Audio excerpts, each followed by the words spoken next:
नमस्कार, ANB news देख रहे हैं आप। मैं हूं आपके साथ पल्लवी राजपूत और हमारे खास कार्यक्रम अपनों उत्तराखंड में आप सभी का स्वागत है। और चलिए अब शुरुआत कर लेते हैं खबरों की। सीमांत क्षेत्र खटीमा में नेपाल बॉर्डर के पास लगने वाला प्रसिद्ध झनकैया मेला, जो भारत नेपाल की संस्कृति एकता का प्रतीक है, गंगा स्नान के पर्व से आगामी 7 दिन तक चलता है। इस मेले में प्रथम 3 दिन खटीमा और उसके आसपास के लोग आते हैं। चौथे दिन से नेपाल क्षेत्र के लोग इस मेले में भारी संख्या में आने लगते हैं। आज गंगा स्नान के दिन खटीमा के विधायक और प्रदेश के मुख्यमंत्री पुष्कर सिंह धामी ने विधि विधान से पूजा अर्चना कर इस मेले का शुभारंभ किया। इस मौके पर उन्होंने कहा कि कोरोना के चलते विगत 2 वर्ष तक इस मेले का विधिवत रूप से संचालन नहीं हो पाया था और इस मेले से स्थानीय जनता के साथ यूपी और नेपाल के लोगों की भावनाएं और संस्कृति जुड़ी हुई है।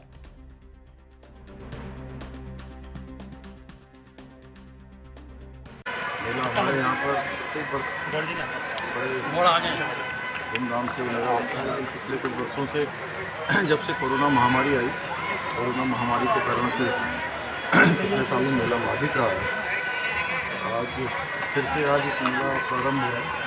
ये मेला आसपास का उत्तर प्रदेश के क्षेत्रों का, हमारे पूरे उत्तराखंड के आसपास, खटीमा के आसपास लगे हुए क्षेत्रों का और नेपाल का सभी का इस मेले में आना होता है। और आज गुरु पर्व भी है, गुरु पर्व की और गंगा स्नान की।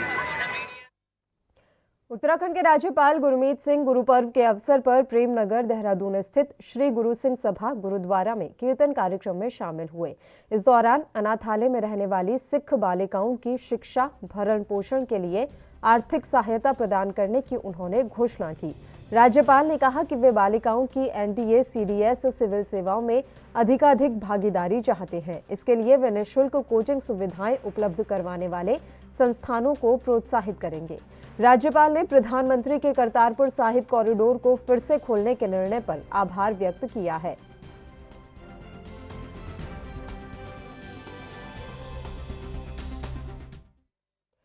उत्तराखंड विधानसभा का शीतकालीन सत्र गैरसैंण के भराड़ीसैंण में 7 और 8 दिसंबर को आयोजित होना तय हुआ है। उत्तराखंड के विधानसभा अध्यक्ष प्रेमचंद अग्रवाल ने इस बात की जानकारी देते हुए बताया कि दिसंबर माह में 2 दिवसीय सत्र आहूत किया जा रहा है, जिसको लेकर भराड़ीसैंण विधानसभा परिसर में सभी आवश्यक व्यवस्थाओं की तैयारी की जा रही है।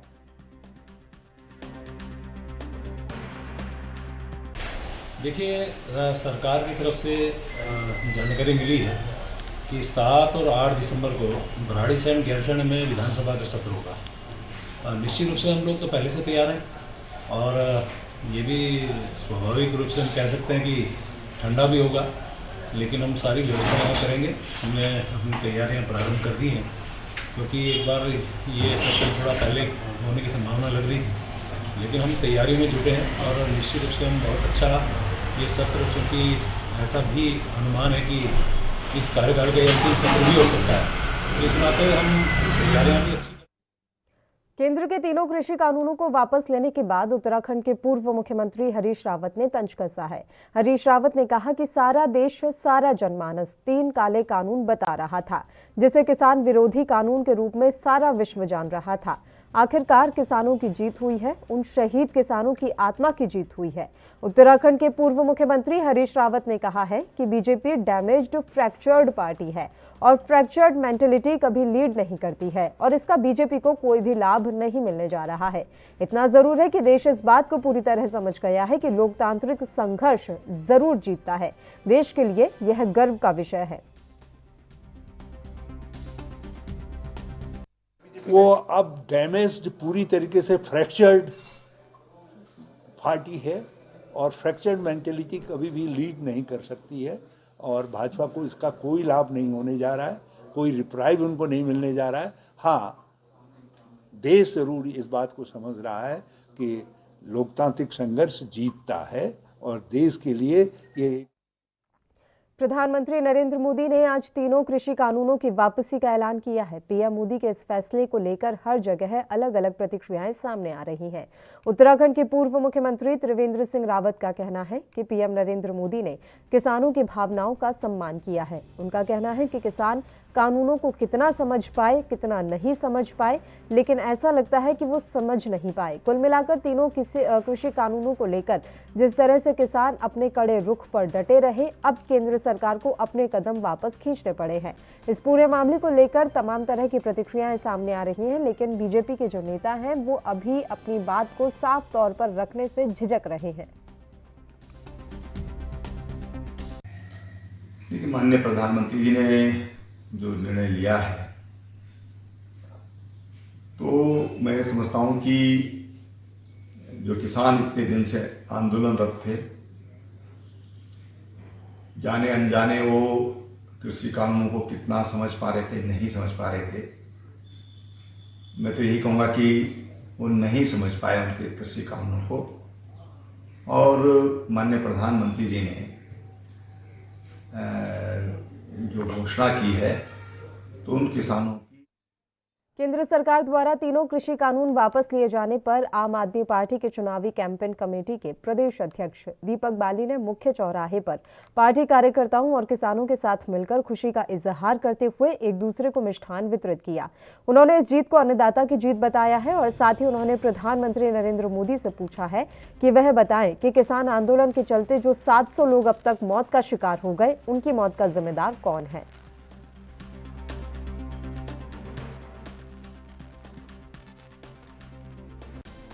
एक तानाशाह सरकार जो लगातार अनदेखी कर रही थी पिछले 1 साल से, आज उस तानाशाही का अंत हुआ है और किसानों की जीत हुई है। आम आदमी पार्टी लगातार किसानों के साथ खड़ी थी और आज पूरे देश में खुशी का माहौल है कि एक ऐसा फैसला जो किसानों को नहीं चाहिए था, जो उनके ऊपर जबरदस्ती थोपा गया था, आज वो वापस हो रहा है। तीनों कानून वापस की घोषणा हो गई है और आज पूरी कार्यकर्ताओं की टीम ने 3 कृषि कानूनों को वापस लिए जाने पर सितारगंज के किसानों ने बड़ी संख्या में मुख्य चौराहे पर एकत्रित होकर दिल्ली बॉर्डर पर शहीद हुए 700 से ज्यादा किसानों को श्रद्धांजलि दी। वहीं किसानों की मांग के आगे झुकी मोदी सरकार के खिलाफ नारेबाजी करने के साथ किसान एकता जिंदाबाद, किसान मजदूर एकता जिंदाबाद के नारे लगाए। देखो जी, जो आज ये तीनों काले कानून मोदी सरकार द्वारा वापस लिए गए हैं, ये हमारे किसानों की, मजदूरों की एक बड़ी जीत है। जो 700 किसान हमारे शहीद हुए थे, उनकी बहुत बड़ी जीत है और श्रद्धांजलि देने के लिए आज किसानों ने, आज हमारे जो 700 किसान शहीद हुए थे उनको हम श्रद्धांजलि दे रहे हैं। लेकिन जब तक संसद में ये बिल पारित होके खारिज नहीं होते हैं, एमएसपी की गारंटी का कानून नहीं बनता है, किसान बॉर्डरों पर डटे रहेंगे। तो उन्हें जो करी है उसका बढ़िया चीज़ है। एक तो गुरुपर्व का दिहाड़ा था हमारा, चलो उस चीज़ का है। दूसरा जो उन्हें कानून वापसी के लिए करा है उसके लिए, पर अभी जब तक हमारा बिल्कुल इस चीज़ को क्लियर नहीं करा जाएगा, जब तक एमएसपी गारंटेड की जाएगी, उसके बाद ही हमारी दिवाली तभी बनेगी इसकी। जो आज भी ये करा गया है, जिस श्रद्धांजलि दी गई, जो हमारे शहीद हुए हैं, जो किसान 700 से ज़्यादा शहीद हो गए हैं, उनके लिए जो आज करा गया है, और बाकी था गुरुपर्व आज उसके लिए बाकी रहेगा। अभी जिस दिन एमएसपी गारंटेड कर दी जाएगी, उस दिन हम कहता है एक दिवाली की तरह उस दिन त्यौहार मनाएंगे। क्योंकि जब से हमने काली दिवाली बनाई थी, कोई त्यौहार नहीं मनाया था। जब से ये काले कानून हमें सौंपे गए थे, जब से ने कोई त्यौहार नहीं मनाया। और जिस दिन हम ये जीत की घड़ी बिल्कुल आखिरी में पहुँच जाएंगे, उस दिन हमें पूरी खुशियों के साथ उस दिन हमारी दिवाली उसी दिन बनेगी। उत्तराखंड जनपद उधम सिंह नगर के खटीमा में कांग्रेस कार्यकारी प्रदेश अध्यक्ष भुवन कापड़ी ने 3 कृषि कानूनों को वापस लिए जाने पर किसानों को बधाई दी और सरकार पर तंज कसते हुए कहा कि सरकार यह फैसला 1 साल पहले ले सकती थी। पहले फैसला लिया होता तो किसान आंदोलन में शहीद हुए किसानों के परिवारों के घर में मातम का जो माहौल है वो नहीं होता। भुवन कापड़ी ने किसानों को इस दौरान बधाई दी और सरकार के इस फैसले को 2022 के इलेक्शन में हार का सामना न करना पड़े, इस कारण लिया गया फैसला बताया है।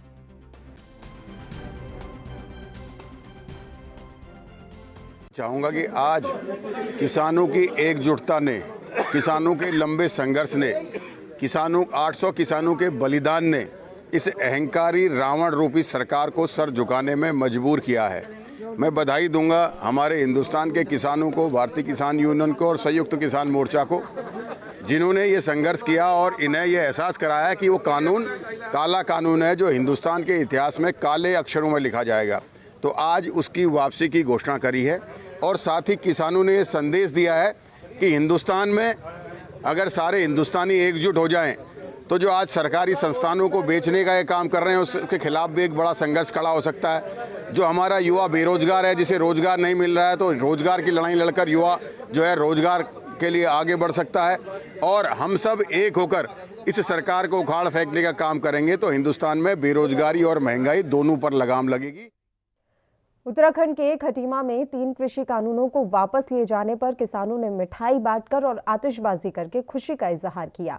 इस दौरान खटीमा के किसान और भारतीय किसान यूनियन के जिला अध्यक्ष और पदाधिकारी भी मौजूद रहे। भारतीय किसान यूनियन के पदाधिकारियों का कहना है कि सरकार 1 साल पहले किसानों की इस मांग को मान लेती तो आंदोलन में शहीद हुए परिवारों के घर बर्बाद होने से बच जाते। साथ ही किसानों का कहना है कि अभी किसानों का आंदोलन एमएसपी को लेकर आगे भी जारी रहेगा। जब तक एमएसपी पर कानून नहीं बनता तब तक किसान आंदोलन करते रहेंगे। किसान भाइयों को सबको बधाई दूंगा। हमारे आज गरीबों का जन्मदिन है और ऐसे मौके पर आज मोदी जी ने ये माना है कि किसान जो 1 साल से संघर्ष कर रहे थे, जिसको हम तीनों काले कानून का एक नाम दिया था, वो इस चीज़ को मान के झुके हैं कि हाँ, ये जो किसान संघर्ष कर रहे थे उनका जायज़ है। ये कानून जो तीनों काले कानून हैं ये गलत है।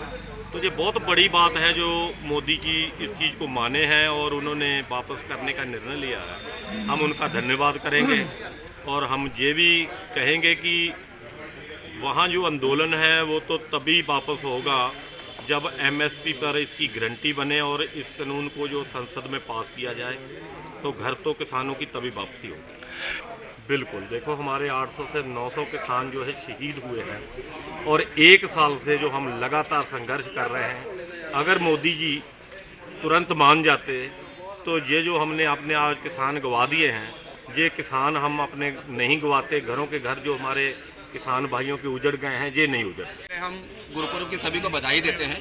आज बड़ा एक खुशी वाला दिन है, श्री गुरु नानक देव जी का जन्मदिन भी है और भारत सरकार ने जो ये काले कानून 1 साल पहले बनाए थे, 1 नहीं 1.5 साल पहले बनाए थे, वो आज उन्होंने वापस लिए हैं। हम प्रधानमंत्री जी के इस कदम का स्वागत भी करते हैं। धन्यवाद। बुलेटिन में खबरों का सिलसिला लगातार जारी रहेगा। यहाँ रुकते हैं एक छोटे से ब्रेक के लिए। आप बने रहिए हमारे साथ।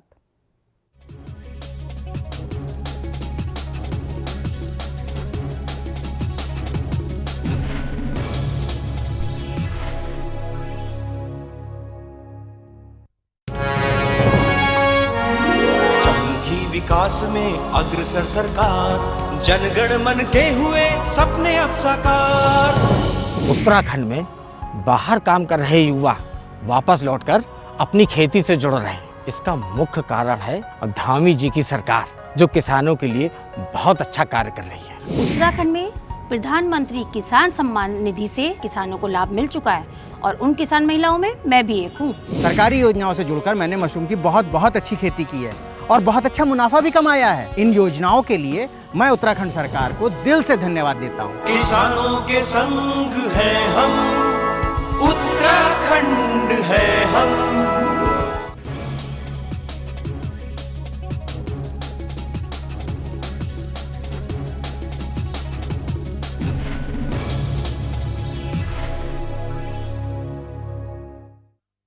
ब्रेक के बाद एक बार फिर से आप सभी का स्वागत है। बढ़ते हैं कुछ और खबरों की ओर। कृषि कानून के विरोध में लंबे समय से चल रहे किसानों के आंदोलन को एक बड़ी जीत हासिल हुई है, जहां प्रधानमंत्री नरेंद्र मोदी ने मन की बात कार्यक्रम में इन तीनों कृषि कानूनों को वापस करने का ऐलान कर दिया है। प्रधानमंत्री के इस ऐलान के बाद देश भर के किसानों में खुशी की लहर है।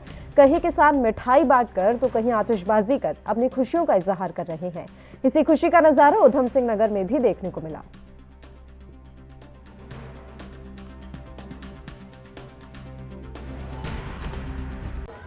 प्रतिक्रिया ये है, अभी सूचना मिली है कि तीनों कृषि कानून को वापस लेने की घोषणा की है और ये देश के मजदूरों किसानों के संघर्ष की जीत है। उन किसानों मजदूरों की जिन्होंने शहादतें प्राप्त की हैं इस आंदोलन में, उन सब की शहादत का परिणाम है कि आज भारत सरकार को एक लंबे संघर्ष के बाद ये रिपील करने की घोषणा करनी पड़ी है। और अभी हमारी चर्चा चल रही है संयुक्त मोर्चा के नेताओं से। थोड़ी देर में हम आधिकारिक रूप से इसका जो स्टेटमेंट है इस पर जारी करेंगे।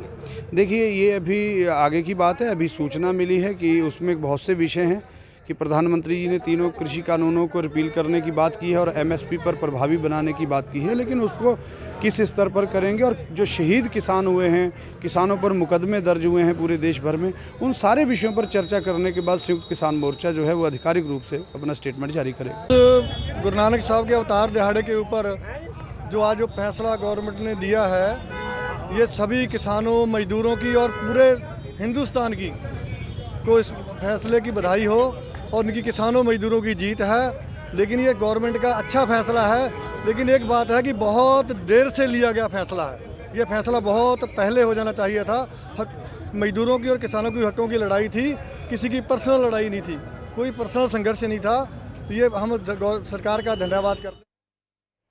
पीएम मोदी ने तीनों कृषि कानूनों को वापस लेने का फैसला लिया है, जिससे हरिद्वार क्षेत्र के किसानों में भी खुशी की लहर है। वहीं उत्तराखंड किसान मोर्चा के राष्ट्रीय अध्यक्ष चौधरी गुलशन रोड ने केंद्र सरकार के इस फैसले को किसानों की जीत बताया है।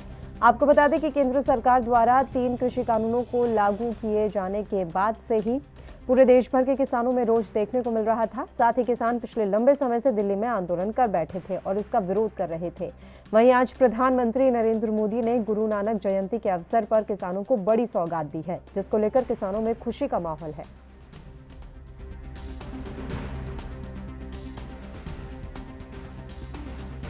आज 11 महीने के बाद जो किसान आंदोलन दिल्ली में चल रहा था, जिसमें समस्त देश का किसान लगाया था, समस्त किसान संगठन लगे हुए थे, देश के समस्त किसान नेता और पूरे देश का किसान इसमें लगाया था। आज 11 महीने के बाद तीनों कृषि काले कानून वापस करने की घोषणा हमारे देश के प्रधानमंत्री के द्वारा करी गई। ये किसानों की बहुत बड़ी जीत है और ये जीत आज किसान की ताकत का एहसास बहुत दिनों के बाद सरकार को किसानों ने करा दिया। और भविष्य में आने वाले टाइम में किसी की भी सरकार रहो, अब भविष्य में किसान के खिलाफ कोई निर्णय लेने की हिम्मत इस सरकार देश की नहीं कर पाओगी। ये बहुत ज़रूरी हो गया था। ये किसान के मान सम्मान की लड़ाई अब बन चुकी थी। इसमें किसान पीछे हटने वाला नहीं था, चाहे 11 महीने चाहे 11 साल इसमें लग जाते। दूसरा कहना हमारा यह है, जो टीवी चैनल पर बैठकर भाजपा के प्रवक्ता किसानों की खेती की जो हम गुर सिखाने का प्रयास ये कर रहे हैं, किसानी को खेती को किसान से ज़्यादा कोई नहीं समझ सकता। हम अपनी भले बुरे का अच्छी तरीके से किसान को देश के जानकारी ये हम मेहरबानी कर टीवी चैनल पर बैठकर चकाचौंध वाली कोठियों में रहकर हम खेती करनी ना सिखाओ, हम उसके फायदे ना गिनाओ। ये जो बड़े बड़े प्रवक्ता फायदे 11 महीने से गिनाने में लग रहे थे, आज क्या जवाब देंगे वे किसानों को? आज क्या जवाब देंगे वे? क्या अब उनसे पूछ रहे अब ये क्यों वापस कराने पड़ गए प्रधानमंत्री जी को? आज पूरे देश में किसान आक्रोशित था, पूरे देश में किसान आंदोलन कर रहा था और भाजपा के खिलाफ बहुत बड़ा गुस्सा था। चुनाव आने वाला था, चुनाव में इनके नेताओं के साथ गाँव में झगड़ा होता, गाँव में इनके मीटिंगें सभाएं होने सभी इन्हें परेशानी खड़ी होगी थी इनके सामने। मानते हैं कहीं ना कहीं 2022 का जो चुनाव नजदीक आ रहा, उसको लेकर सरकार कहीं ना कहीं घबरा गई है? सरकार घबरा भी रही थी। दूसरी बात, सरकार के पास सब रिपोर्टें जा चुकी थी। पूरे देश का किसान आंदोलन से जुट रहा था और ये आंदोलन जितना ज़्यादा और लंबा होता उतना ज़्यादा मजबूत होता और किसान की ताकत के सामने कोई सरकार टिक नहीं सकती। कोई देश की सरकार किसान को लाठी दिखाने के बाद सत्ता में रह नहीं सकती। आज देश में प्रधानमंत्री ने जो तीनों कृषि जो काले कानून थे जो वापस लिए हैं, ये पूरे देश के किसानों की बहुत बड़ी जीत है और देश के इतिहास में ये मील का पत्थर साबित हो गया, क्योंकि किसानों का इतना बड़ा संघर्ष, 1 साल का संघर्ष हुआ है जिसमें 550 के आसपास किसान शहीद हो गए और ये जीत जो है किसानों की बहुत बड़ी जीत है। और आने वाले समय में कोई भी सरकार किसानों की अवहेलना नहीं कर पाएगी। देश में आगे जो भी नीति बनेगी वो किसान। देश के प्रधानमंत्री नरेंद्र मोदी ने आज तीनों कृषि कानूनों को वापस लेने का ऐलान किया, जिसके बाद किसानों में हर्ष की लहर दौड़ गई। साथ ही मिष्ठान वितरण कर खुशी का इजहार किया। साथ ही आंदोलन खत्म करने के मुद्दे पर संयुक्त किसान मोर्चा की बैठक के बाद अग्रिम निर्णय लेने की बात कही। केंद्र सरकार द्वारा 3 कृषि कानूनों को लागू किए जाने के बाद से ही लगभग 1 साल से देश भर के किसानों में भारी रोष था और गाजीपुर बॉर्डर, सिंघू बॉर्डर पर लंबे समय से किसान आंदोलनरत थे।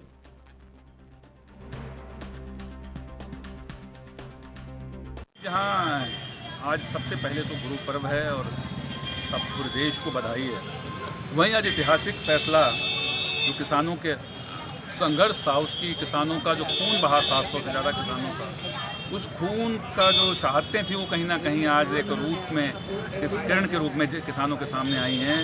ये 3 कानून वापस हुए हैं।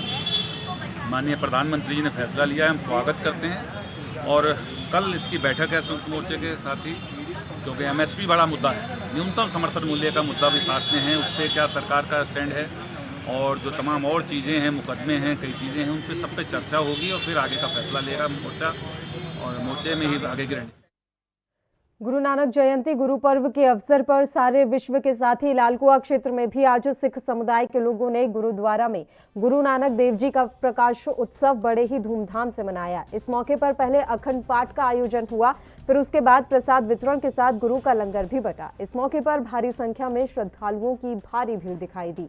वहीं गुरुद्वारा कमेटी के अध्यक्ष और बीजेपी के वरिष्ठ नेता ने बताया कि गुरु नानक देव जी ने सबको सही रास्ता दिखाया।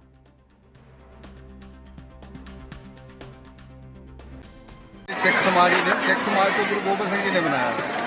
गुरु नानक देव जी ने तो पूरी मानवता को ही शिक्षा दी है। गुरु नानक देव जी को हिंदू भी मानते हैं, मुसलमान भी मानते हैं और सिख धर्म का 200 साल बाद स्थापन हुआ, गुरु गोबिंद सिंह ने स्थापन किया।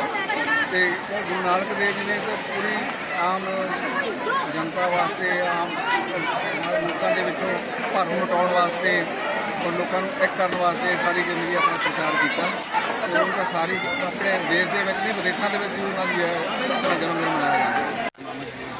552वां जन्मोत्सव पूरे देश पूरी दुनिया के अंदर मनाया जा रहा है। सिख धर्म जहाँ समाज में त्याग, तपस्या और बलिदान का प्रतीक है, जहाँ पर भी देश में समाज में कहीं पर भी कभी कोई संकट आया तो सबसे पहले सिख धर्म। इसी के साथ इस बुलेटिन में फिलहाल के लिए इतना ही। मुझे दीजिए इजाजत। देश और प्रदेश के तमाम ताज़ा खबरों के लिए आप देखते रहिए ANB न्यूज़। नमस्कार।